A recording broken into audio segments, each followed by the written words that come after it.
Hello, everyone. Welcome back to the L.A.M.E Book Club podcast. My name is Melissa. I'm Ellie. And I am excited to jump into today's episode, talking all about book to movie adaptations. But before we do, welcome. Welcome. I dare say this is a hot goss with unpopular sauce episode. Interesting. I dare say. Take. I'm excited to jump into. We must lead in with. You must. Hot goss with unpopular sauce. My favorite. I miss hearing you singing that. Sometimes I'll just think about it. I'll be like, oh, I wish I heard Ellie singing that right now. And then I'll imagine you singing it in my head. And that's all is so right sweet. with the world. Aww. Well, I hope that's the truth for a lot of you guys as well, and not just Melissa. My Nightingale song voice, I hope, rings true to all of your ears. Nightingale.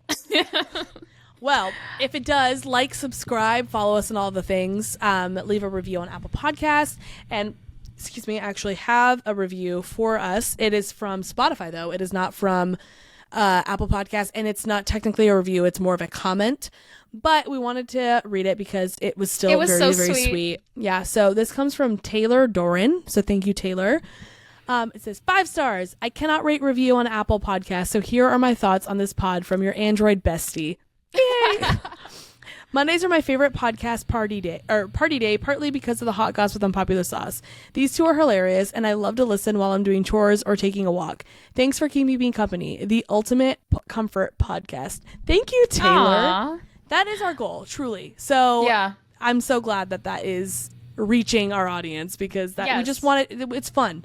This is a good time. We love books. We love having fun. So we want our podcast to be fun and about books. There we go. And if you want more fun and more books, we are covering Caraval, the series. We are currently on the legendary book over at our Patreon. So if you need more episodes, some behind the scenes, some bonus content, you want to chat on Discord, all the things, a live book club, head over to Patreon.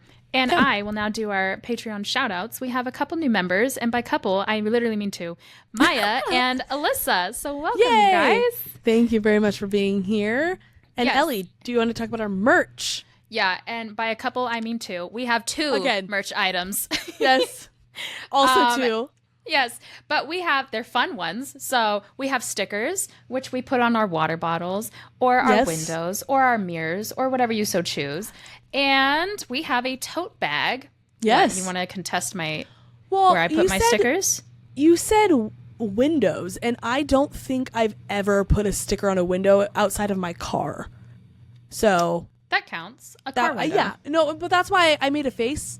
But then I thought about it and I'm like, no, that's a window. So, but I also haven't put a sticker on my car in years. Yeah, so, me either. Go for it. Do whatever you want to do. Put that sticker wherever you want to put a sticker. Laptops. That's where a lot of people put stickers. People do that. Phones. Anyways. You can put a sticker on your tote. There you go. It'll probably fall off, but you can. And totes that we tote things like books and like our Kindles and like water bottles with our stickers on them. It's awesome. So lamebcpodcast.com if you're interested in any merch. And where are we going to be? What is it? August 15th through 17th? I'm so glad you asked, Ellie. We will be at Enchanticon in St. Louis, Missouri. Yes.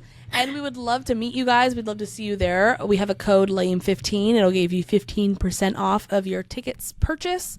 So go use that, and we will see you in August in St. Louis. I saw they're doing I don't know if it's part of the ball, which there will be a ball at Enchanticon. There will be a ball. Mind-blowing. A legit ball. Yes, but I saw they just added to their schedule. I think they're doing like a scheduled learned dance. So you get to learn this. I'm so pumped. I don't know if it's a line dance or like a ball dance or what, but it looked so fun. I mean, I would probably imagine it's not line dancing at a ball. That's more country bar-esque, but who knows? Who's to say? It'll probably be something. They'll probably have Resan come in live and in person to teach it to us. Love it. So get your tickets now. And without further ado, you ready to hop into today's episode? Oh boy, am I ready. I love talking about movie adaptations of things, so. Me too. Yes. So today, in lieu of it still being January, and we are just getting a kickstart on the year, we're going to talk about all the book-to-screen adaptations that we're expecting in 2025. Woohoo! We want to give you guys all the updates so that you can be the center of attention with all of your friend circles when they're like, oh, I heard this book might be a movie. And you're like, I'm going to hit you with the 1-2. Hi, I'm Ellie, the 1, and this is Melissa, the 2. The 2. That was funny. I know. Okay. Oh, actually, thank you. Romance. You're welcome. Yes. So let's start with this genre. Emily Henry, Miss Romance herself, is going to have quite the year. Nearly all, I'm not even kidding, like almost all of her top selling romances are being adapted into films. And I'm shook because this list is like 5 books long, 5 books to movies. Yeah. I love it. Like, honestly though, have you read any of her books? Mm-hmm. I have 2. 2 of these 2 top ones. Yeah. Yeah. You read People We Meet on Vacation? No, I read Beach Read and I read Funny Story. Ah, okay. Yeah. But like she's so funny. I laugh out loud reading her books. And like that's coming from a predominantly fantasy book lover.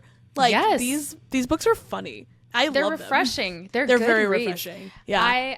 This past summer I read Beach Read while I was gardening, and I literally found myself laughing out loud, which is which is not something a book often gets me to do. So I'm really excited to see what happens. So these books that are being adapted into movies are People We Meet on Vacation. The film is already in production with Brett Haley directing.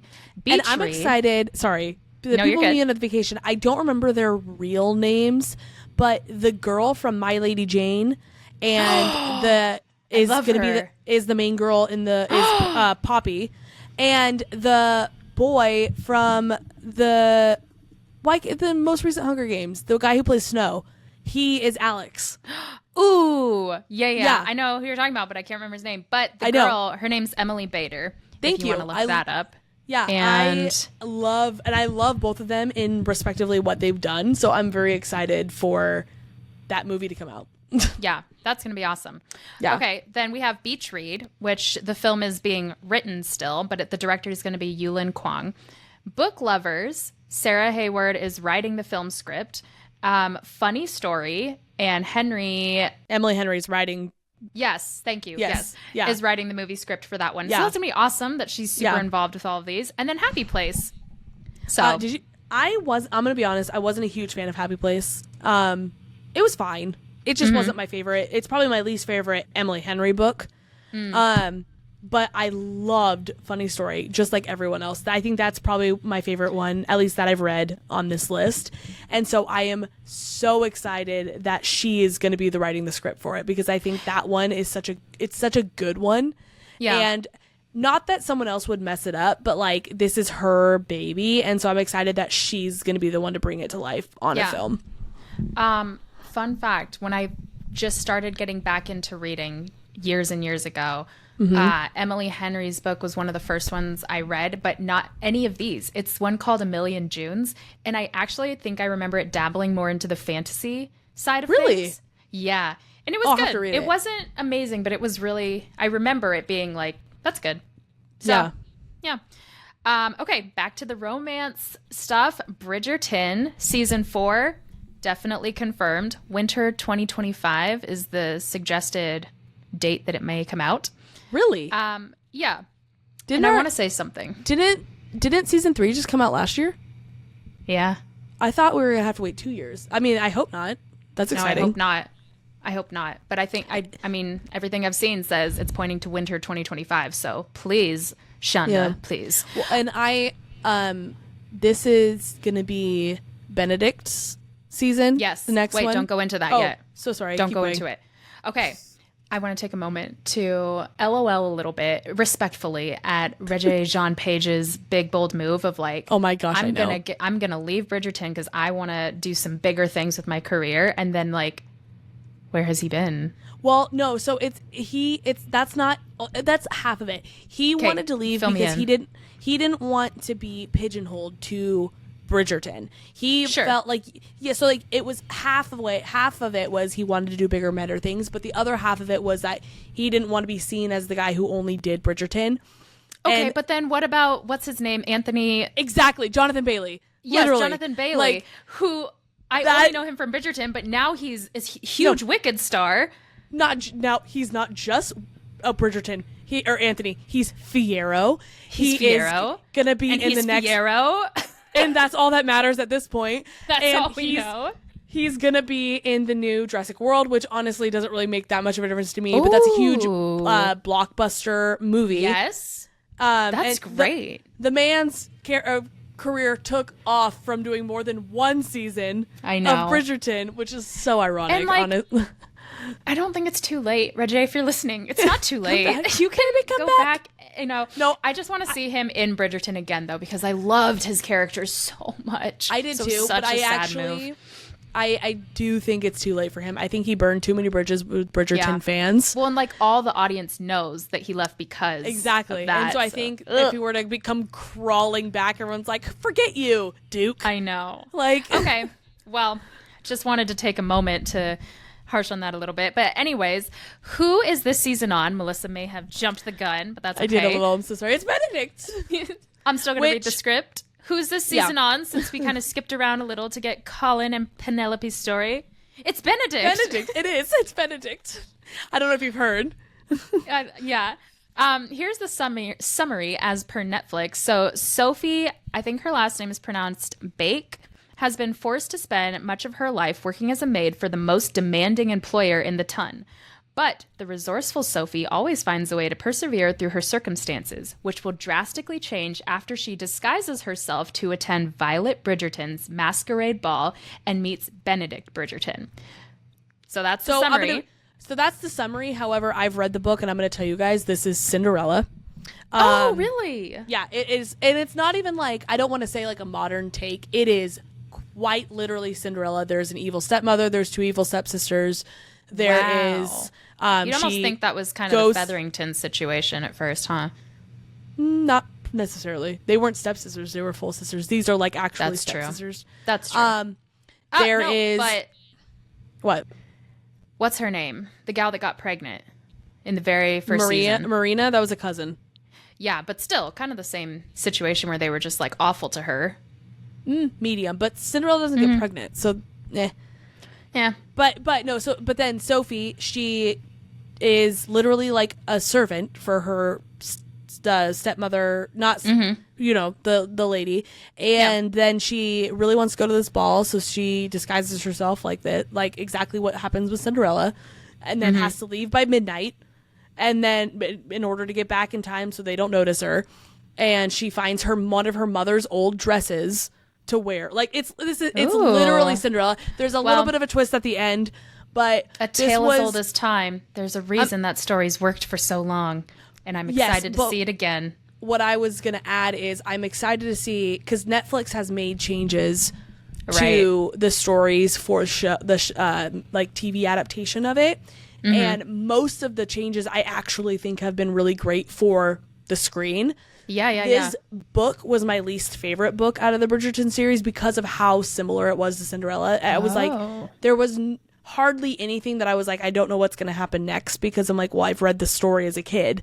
And so I'm excited to see what Netflix does to add a little pizzazz and a little spice to this story. That's exciting. Because I really like Benedict. And Me too. And I like the actor who plays him. And so I don't want to be bored. I'm also curious if they're going to give Benedict a super fine glow up, how they did with Colin. Because Colin was already cute, but then he came back and I was oh my gosh. Here's the thing. I hate the internet sometimes. I love the internet, but I hate the internet because they ruined Colin for me.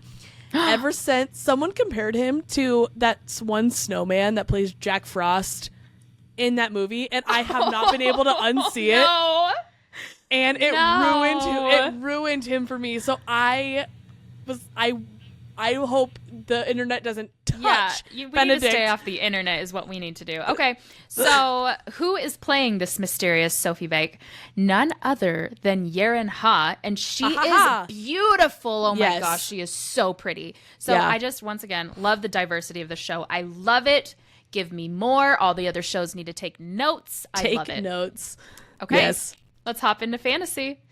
Yes. My favorite, the reason we're all here. I think we all know this by now, but Amazon and Michael B. Jordan's Outlier Society is adapting Fourth Wing to the screen. Woohoo!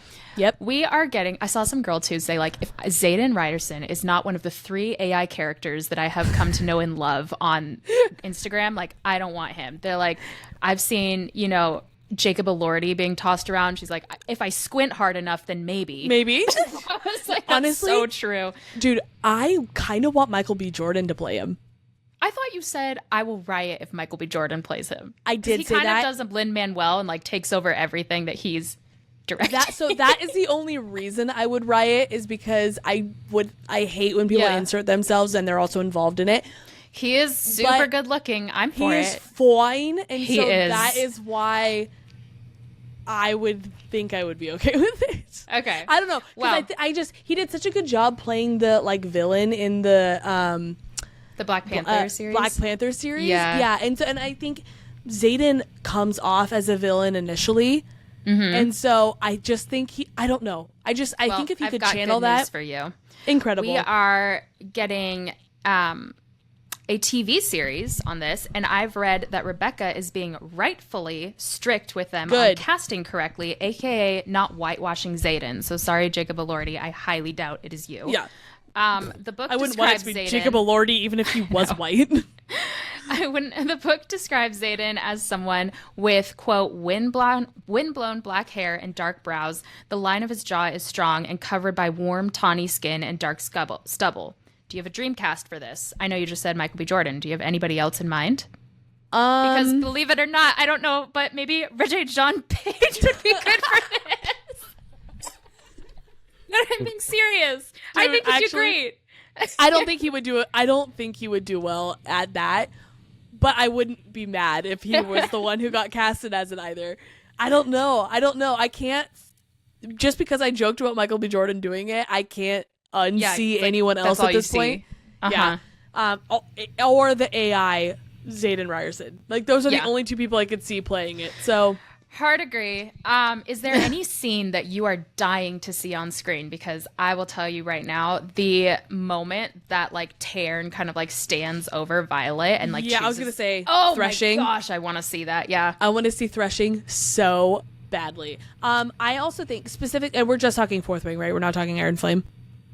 Yeah, I guess there's some spoilers here, just a heads up, but yeah.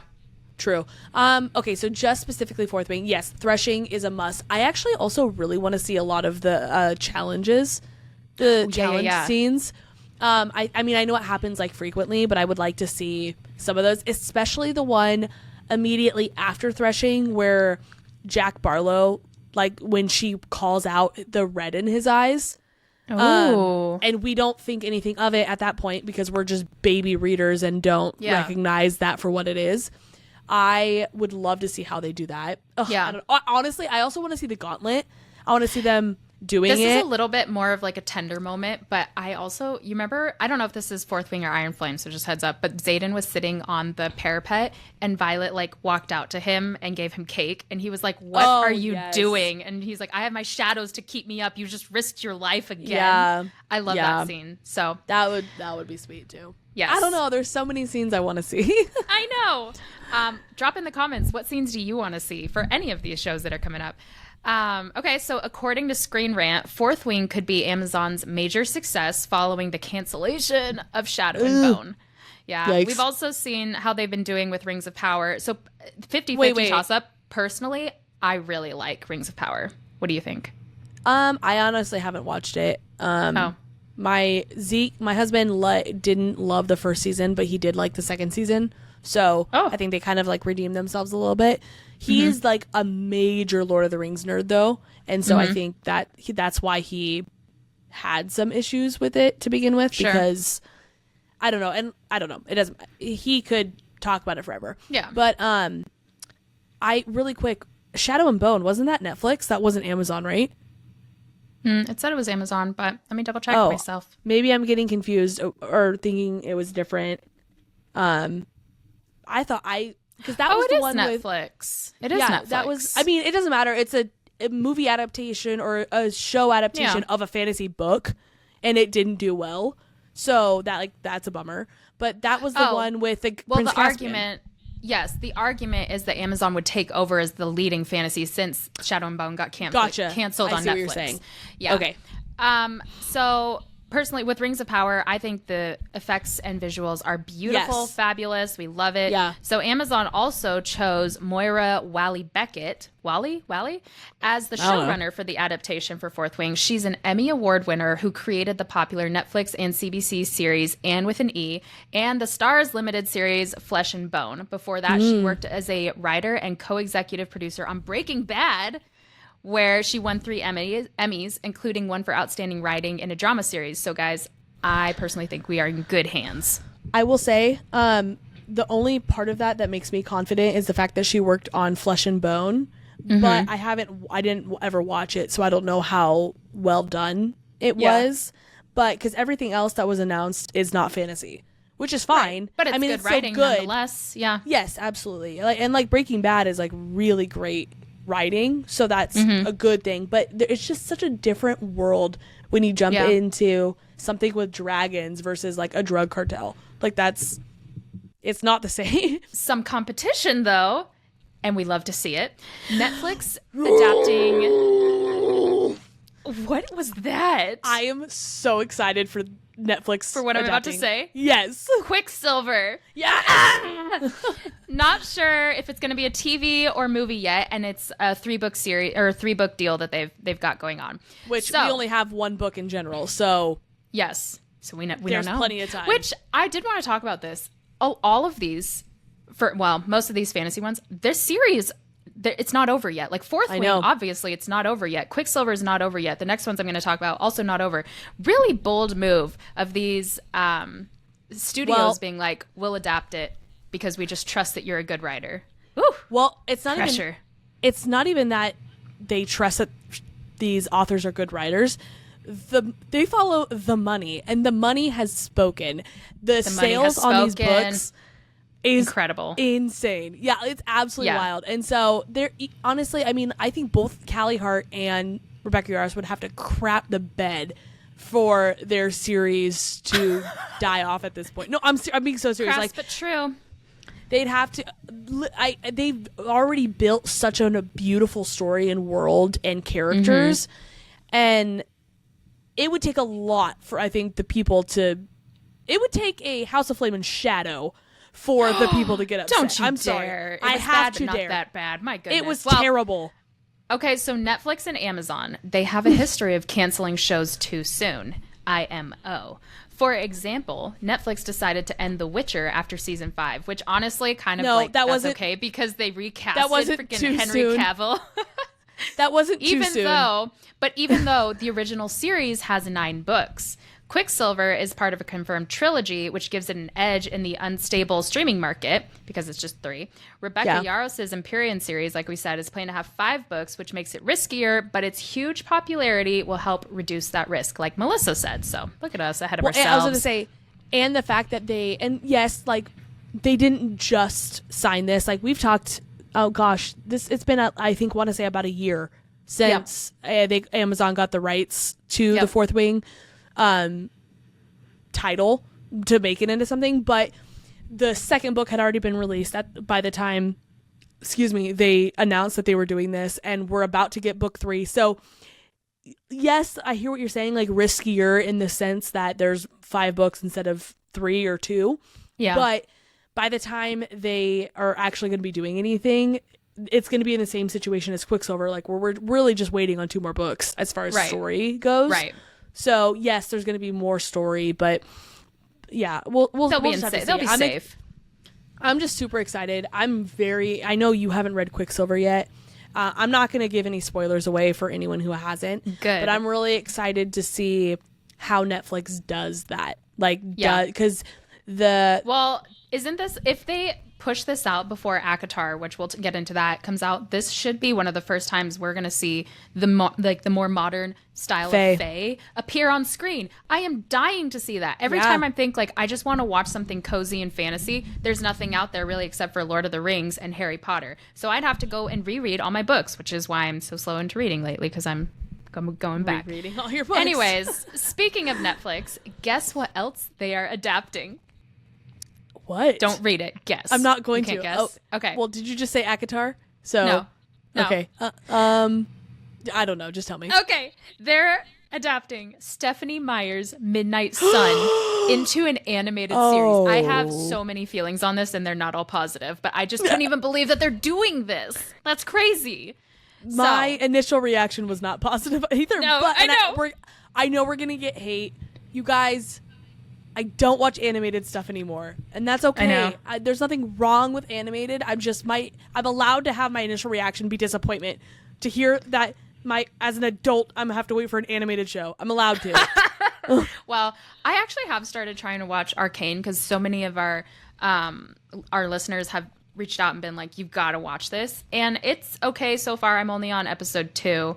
I'm really hoping, I'm trusting You're really you all not that that far this is into going to it. get better. But right now I'm I don't know. It's weird watching animated.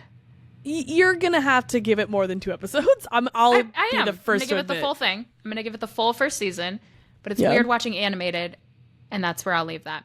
All right. Okay, so Midnight Sun. Meyer is going to be the executive producer, of course. The series drops late 2025 or early 2026, which is so quick turnaround. soon. Yeah. Here's my question, and I mean this genuinely, and I think they'd have to. Are they going to make the animated characters look like Kristen Stewart and Rob Pattinson and freaking Taylor Lautner? They'd have to, right? Well, I don't know. I haven't read Midnight Sun. Is it even about the same characters? Yes, it's literally just Twilight from Edward's POV. Oh, it's just my that. gosh. Yeah. Okay, so now here's a new issues I have with this. If there is no Hoa Hoa and the blue tint, I'm gonna lose my mind. It is cult classic trademark. I don't care if it was terrible. You have to continue it, Stephenie. You have to. I know. That's what they're known for. I just feel so weird about this. This is so weird to me. Hoa Hoa Hoa Hoa Hoa. And on the note of Twilight, guess what the producers from Twilight are moving on to? Lightlark. Yes. Lightlark. I'm stoked about this one. Yeah. This is another one where I'm excited. Who's doing it? Universal? Ooh. Sorry, keep going. Jumping ahead. Okay. This series is being adapted into a movie or movies, I would guess, and produced by none other than Universal Studios. So that's going to be good. I think Alex Astor is like all over that. I think she's helped producing it too. So yeah, she's writing, super involved. Something. I don't remember in what capacity, but I do know that she's very involved in the production of it. I am stoked because I am 99% sure that Universal Film Studios, they're the ones who just did Wicked. Look it up, Ellie, to confirm. I'm not positive. But I do know, I don't remember whatever film studio was just produced Wicked. It was the most amount of money that they'd ever spent pre-production, and clearly it is paying off for them. But if it was Universal, I hope that they put that same amount of financial enthusiasm into Lightlark. It was Universal Pictures. Mm-hmm. Yep. And you know who directed that? The same guy who directed Crazy Rich Asians. I love him. He's so good.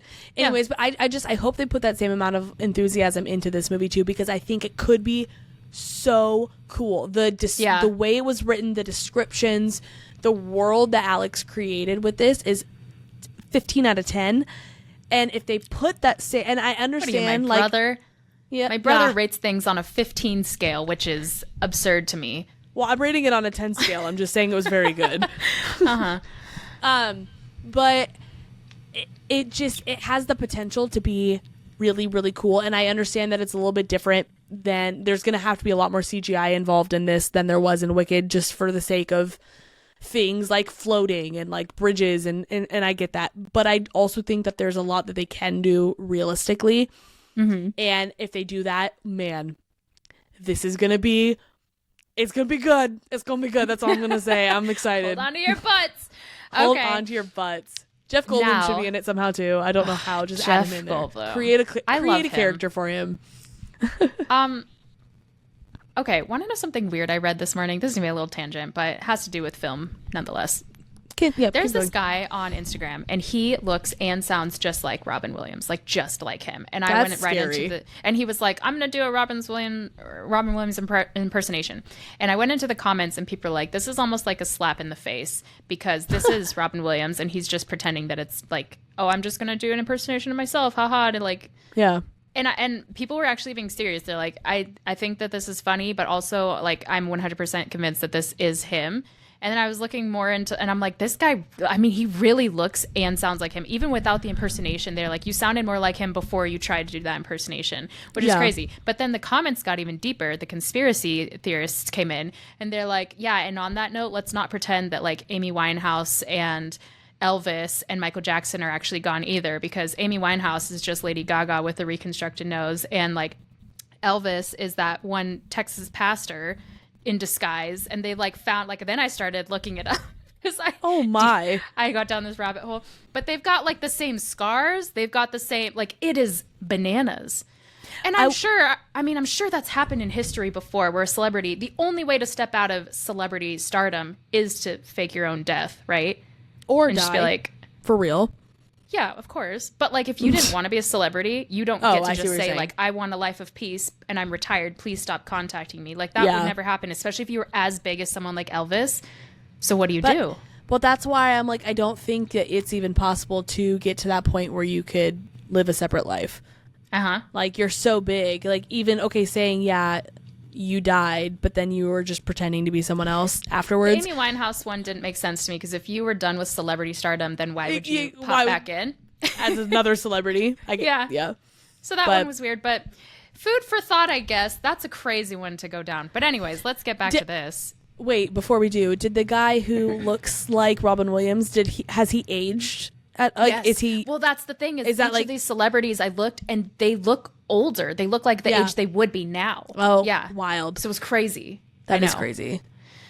Okay, back to this. But again, if it was him, why is he online doing an impersonation that would out his So that's where I'm like, it's not. If Elvis is the one, then why is he like this like mega church pastor, like also famous? I don't know. I will say, if can't stay away from the fame. I was just about to say, if you're that level of famous, I think you'd have a really hard time transitioning to a life of ambiguity. Like, you would need a little bit of it. I don't know. For us, I'm not that famous, so I don't understand. This is my life. Are we safe? Can I move on? Yes, I'm so sorry. Keep going. Okay. The Court of Thorns and Roses series, ladies and gentlemen, was announced in March 2021, womp womp, with Sarah J. Maas revealing that she was working with showrunner Ronald D. Moore to develop the show and write the pilot.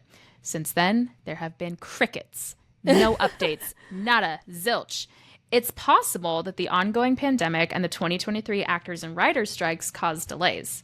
In February 2024, rumors spread that the series had been canceled, but then were quickly proven false when sources like Entertainment Weekly and Variety confirmed that the show is still being made for Hulu. And then, of course, we saw Margot Robbie sitting with Sarah J. Maas talking, and Margot Robbie is a producer of Barbie, so, like, anything could happen. But there was really nothing that moved forward with that hit the news, at least. And then July 2024, Ronald D. Moore, who, again, was the showrunner for ACOTAR, who also created Outlander. The only reason Melissa and I watched Outlander is because we heard that this person created this, and they're moving on to ACOTAR, so we were like, we've got to see what this is all about. This guy revealed that he stepped away from the project. Another womp womp. He told Entertainment Weekly that he was no longer involved because he had left Disney and joined Sony. So hey, don't knock on Sony. I'm knocking put out some Sony. Stuff. Okay, they put out Spider-Man. That's it. They've done other things. I don't know. Nothing worth noting. Okay. Unless there is. I'm sure there is. I mean, clearly he left Disney to join them. There's enough to note the leave Disney. R.I.P. Since ACOTAR is being produced by 20th Century Television and Disney is Hulu's parent company, Moore said, I had worked on it for a while, but it was still in development when I left, so I'm not sure what's happening with it now. So basically, no news. No news on the book. No news on the show. No news. Kill me. No, just... No. What is the like Edna? No capes. Yeah. Just no news.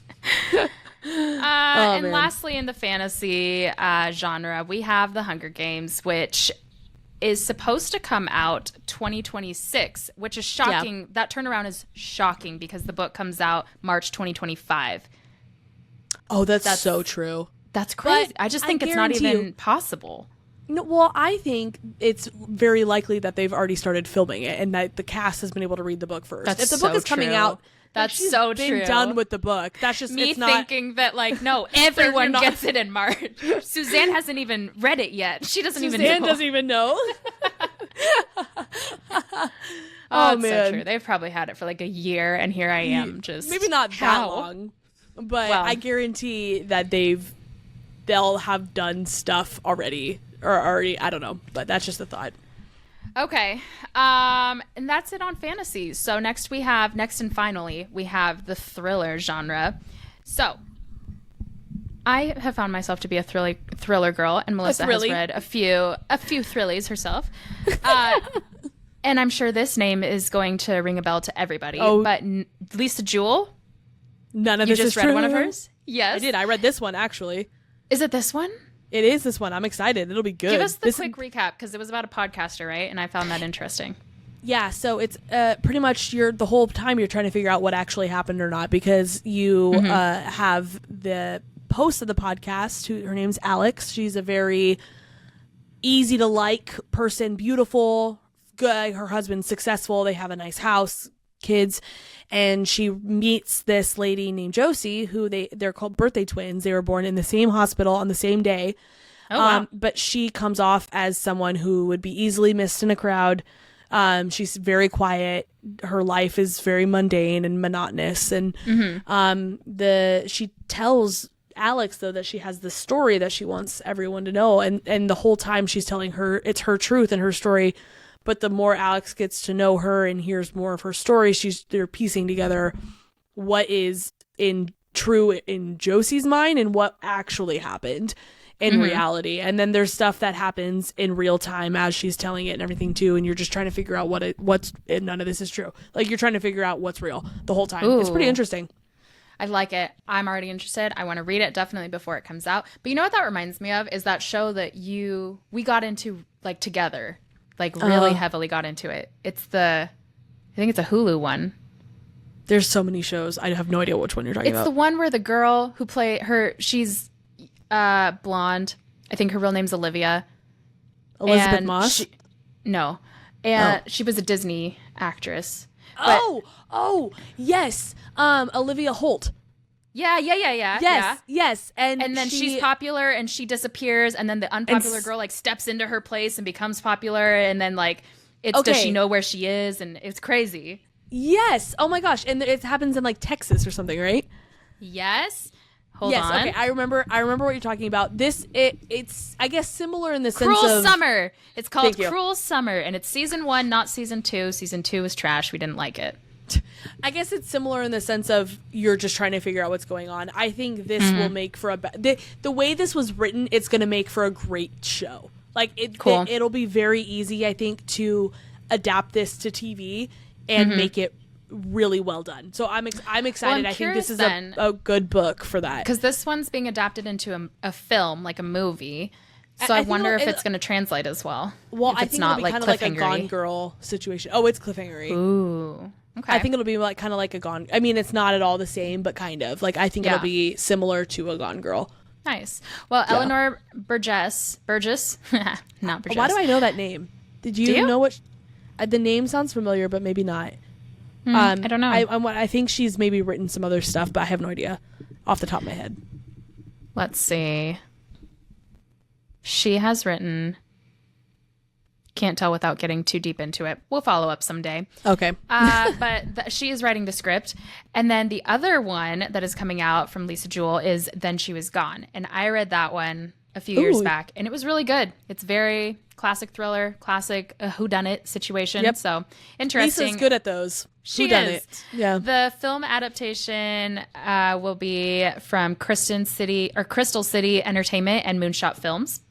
So there's that. And lastly, on our thriller list, and the one I am most excited for, is Verity by Colleen Hoover. And I think Verity is my favorite Colleen Hoover book. Yes. That I've read at least. It's very different than the rest of them. I'm just stoked. So different. Keep going. I know you're going to talk about who's been casted. Lightweight romance, not lighthearted, also like triggering. Not lighthearted. Yes. Yeah. But this one is straight up like dark thriller. It was very good, very interesting. But it's already been casted, and the cast is so good, you guys. We have got America's Angel Anne Hathaway as none other than Verity herself. Yep. And Josh Hartnett, except he's older now. Like him. I loved him in Pearl Harbor. Oh my! I don't think I've seen Pearl Harbor, and that's the problem. I've only seen him in Trap, which if you know, you know.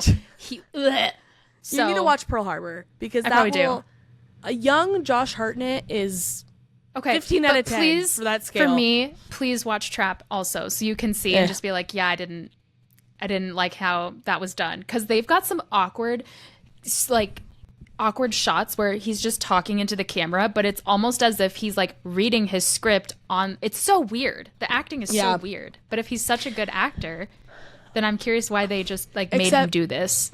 Yeah, well, so I have thoughts, so keep going. I have other thoughts on the casting for this. Lowen Ashley will be played by none other than Dakota Johnson, which I don't know if you hate that, but I love that. I love that too. Here's my my issue with that though. Josh Hartnett just feels so old now. Oh. And okay, I guess slight spoiler if you've never read Verity, there's some sexual tension between the Lowen's character and the husband's character, and I don't know if I'm going to be grossed out by that or not. That's my only. He's in not Trap, old, he didn't seem that old. Oh wait, is Trap, is that the one, the M. Night Shyamalan's daughter? Yeah. Oh, I saw that. You did? I liked it. Yeah. Why didn't you like him in that? You liked it? He did a good job. Well, he did a good job. I know he's the big bad. Oh my gosh. But I liked him in it. We are going to have to talk off screen. I did have... there were some issues overall with the movie, but I didn't have any issues with Josh Hartnett in it. Okay, we'll have some words. We'll share some words. All right. Well, okay, so the casting on Verity, Chef's Kiss. This movie's going to slap. It's my absolute favorite of Colleen's books, so I'm very excited. Last and final, let's talk about any future Colleen Hoover book to TV or book to screen adaptations, because this is messy. So the next thing we'd be looking at is It Begins With Us, right? Yeah. Well, that's part 2 for It Ends With Us. I don't know if they're going to end up making it into a movie or not. Well, how could they with this craziness? So let me hear your thoughts. I have an update on this, actually, because we did an entire episode talking about all the mess, that PR mess was already happening, and now there's so much more happening. There is. So have you heard about everything that, now, apparently, everything that was said about Blake Lively wasn't true. And it's been confirmed that it was all, what's his name? Baldoni. Justin Baldoni. It was all part of his PR stunt to make everyone else look bad. I unfortunately think I might be a little bit more up to date then, because his team now is, because she released texts and clips of conversations between him and his PR team, right? That might be what you saw, where it makes him emails too. Yeah, totally incriminated. He's let's bury her, things like that. Well, he ended up his PR team released the remaining of those texts, and everything that was clipped and all that is not what it seems. Straight up, he multiple times is did we do this? Are we behind this? And they're like, no, this isn't us. And they're trying to make it look like it's us, and just constant, I do not want to put her in this light. I don't want anything to do with this. We need to make sure this stuff's taken, protecting her. And then the intimacy coordinator. There's so much going on. We are really not the ones to be the source for that. But the latest news is that it looks like he's going to end up suing Ryan Reynolds as well, because of all the Deadpool quips that they were making about Justin Baldoni, which people are saying is a reach, but I don't think it is, based on how specific those jokes were. It's crazy. So then it's well, if you were that uncomfortable, why is your husband making jokes about him and knocking him in his film? And that's Blake Lively was the Deadpool. Well, Blake Lively was the Deadpool to show up and kill the nice Deadpool. I didn't see that. It was crazy. So I don't know. Oh. I don't know. I don't, honestly, quite frankly, I don't give two craps about everything. I don't care about either of them, and I don't really care. Represented well, man. I don't really care at this point. I know we did a whole episode on it because I did care at one point because it seemed really messed up. But now it's so much about just the two of them. And I think the message of the movie has gotten lost in the mix. And I don't care about the two of them. I don't care about them at all. I don't care about Hollywood. I don't care about actors. I care that people are represented well. And I think the focus of DV and everything that the whole book represented has just gotten lost in the noise of Blake Lively and Justin Baldoni. And I don't give a crap about either of them. So I'm sick of the mess being about them and the light being taken away from what this was supposed to be about. I think we need to bring it back to the point and forget about people and their fickle feelings and bring it back to what we're actually supposed to be focusing on. And in I don't care who is right or who's who. They're both wrong, in my opinion, about a lot of things. I'm wrong about things. So who cares at this point? Let's forget about them and stop talking about them and focus on the point of what in started a perfect world. I totally agree with you, and I think that that's absolutely like that needs to be shouted from the back louder. But at the end of the day, this did all happen, and the PR on this is a nightmare mess. And I don't even know, like, I don't think there's any recovering. I think this film is so tainted, and like, I don't think you can watch this anymore and be like, oh, like, this is about like DV and bringing awareness. This is now like, and that's the point. Oh, can we read their chemistry? Was there actually something going on behind because that's like a rumor too, is were they like, was something happening and then Ryan got mad and blah, blah, blah. But I hate that I know any of this as well. It's just, that's what I'm saying. It's the whole, what the point of this was supposed to be is so overshadowed now behind two people that are flawed.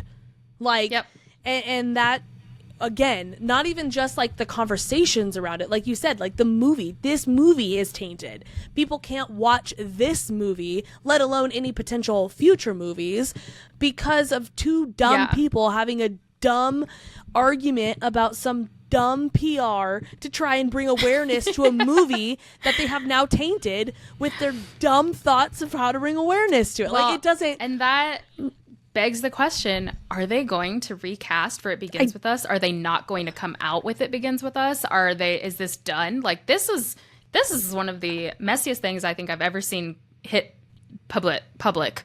It's just too much. I don't know. I don't think they can possibly make a second movie at this point. I don't know if they would recast it. I mean, I think Atlas got screwed. His kid, like the guy, Brandon, whatever his name is, he's been just chilling this whole time. He hasn't done anything to mess anything up. Just like his character in the book. He hasn't done anything to mess anything up. And he's getting the shaft now because... Not weird. It's ironic. But I don't know. I don't see how they could possibly recover from this. And I think if they ever even tried to make a second movie, even with a different cast, it's just, like you said, it's tainted. They can't. No one's going to not think about all the mess that happened with the first one. Well, and as we gracefully transition back to this, outside of this mess, I am still excited for every single book to TV, book to movie that we are going to see hit 2025. So get ready, even guys. Even if it doesn't come out until 2026, like, it's been announced now and it still counts. We know it's in the works. I am the most excited. I think out of everything, let's talk about really quick. I think out of everything we announced, the three that I am most excited for, I'm excited for Funny Story. I'm very excited. Yeah, I'm very excited. I would not have thought that for you. Well, okay. I just think it's going to translate so well to a movie. Like, I just think it's so... I'm cautiously optimistic about Fourth Wing. I think it can be done really well. It's one of my favorite series ever. So I have a lot of stake in it, and I think will be easily disappointed, but it can be very well done. Yes. And I'm so excited about what they're going to do with Lightlark. I think it could be really cool. So I think those are the three that I'm most excited about that we talked about. What about you? For me, it's going to be Fourth Wing's probably at the top right now, because as much as I'm trying to just have low expectations to not get hurt, I can't help it. In my mind, these scenes and the way Rebecca describes, it's not like, it's so easy, I think, in my head to just put it onto screen because it's so visual, it's so descriptive. I just want to see it. And like we talked about, like, there's not a lot of fantasy shows or movies out there that are just action-packed and so cool outside of, like, Lord of the Rings, really. Yeah. So I'm excited to see that. Even though I haven't read Quicksilver, I've read the back of it, and I'm starting it this week. And I think I'd be excited to just see Faye on screen as well. Yes, that's true. And then Verity. Verity's up there because I freaking love that book. So it's gonna be great. It's gonna be a great year. Yeah. Yeah. It's gonna be good. I'm very excited. It's just gonna be a lot of really good stuff coming out. And I mean, we already talked about too, like a lot of great books are coming out this year too, so there's going to be even more content for people to make movies on. It's going to be the best. I'm so excited. Yes. And I hope you guys enjoyed this. Don't forget to like, subscribe, comment, let us know what you're looking forward to the most in 2025 and 2026. And we hope you have a great rest of the week. We will see you next Monday. Bye, guys.